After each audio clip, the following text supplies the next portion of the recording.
Hi, I am in the backyard garden. I'm reading from the Bible. Today I'm reading from the book of Exodus, chapter number 7. In chapter 7 of Exodus, it continues talking about Moses and Aaron obey God's commands. That started in chapter 6. It continues on in chapter 7.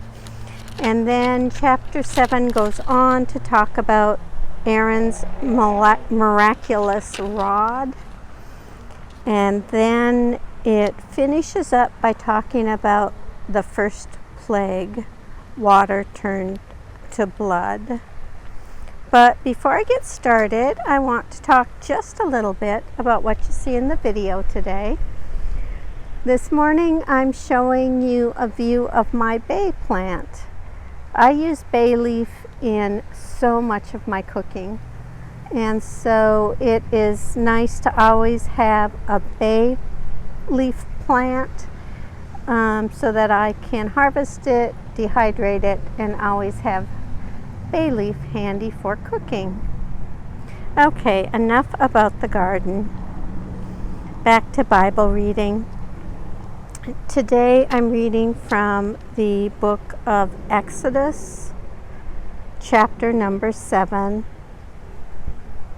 The reading begins.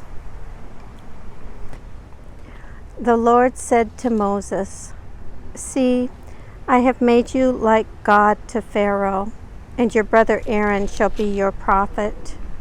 You shall speak all that I command you, and your brother Aaron shall tell Pharaoh to let the Israelites go out of his land.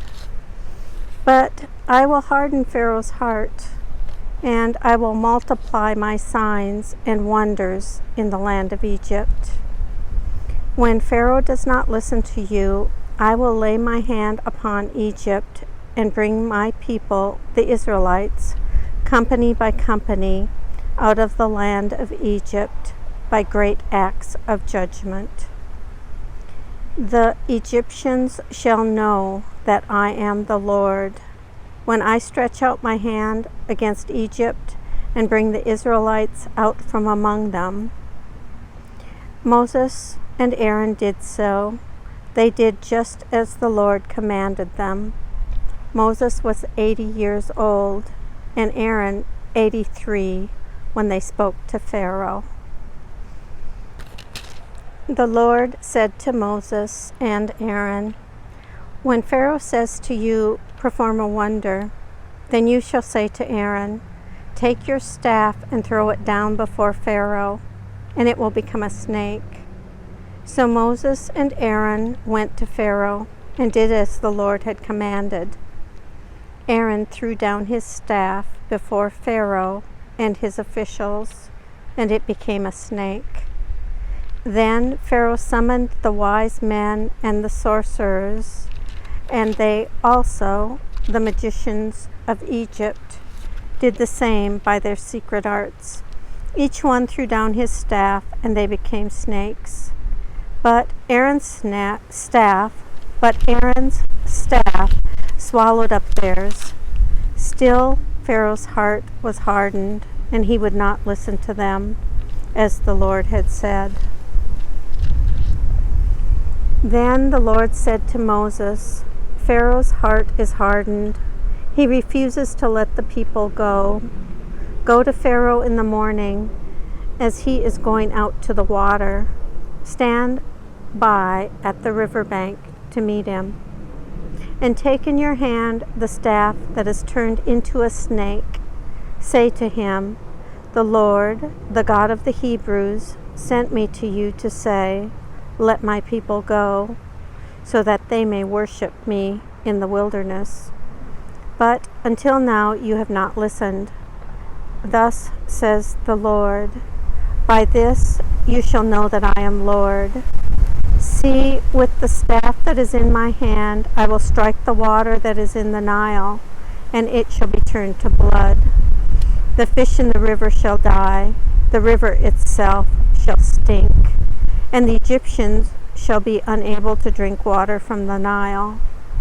The Lord said to Moses, "Say to Aaron, 'Take your staff and stretch out your hand over the waters of Egypt, over its rivers, its canals, and its ponds, and all its pools of water, so that they may become blood, and there shall be blood throughout the whole land of Egypt, even in vessels of wood and in vessels of stone.'" Moses and Aaron did just as the Lord commanded. In the sight of Pharaoh and of his officials, he lifted up the staff and struck the water in the river. And all the water in the river was turned into blood, and the fish in the river died. The river stank, so that the Egyptians could not drink its water. And there was blood throughout the whole land of Egypt. But the magicians of Egypt did the same by their secret arts. So Pharaoh's heart remained hardened, and he would not listen to them, as the Lord had said. Pharaoh turned and went into his house, and he did not take even this to heart. And all the Egyptians had to dig along the Nile for water to drink, for they could not drink the water of the river. 7 days passed after the Lord had struck the Nile. Here ends the reading of Exodus, chapter number 7.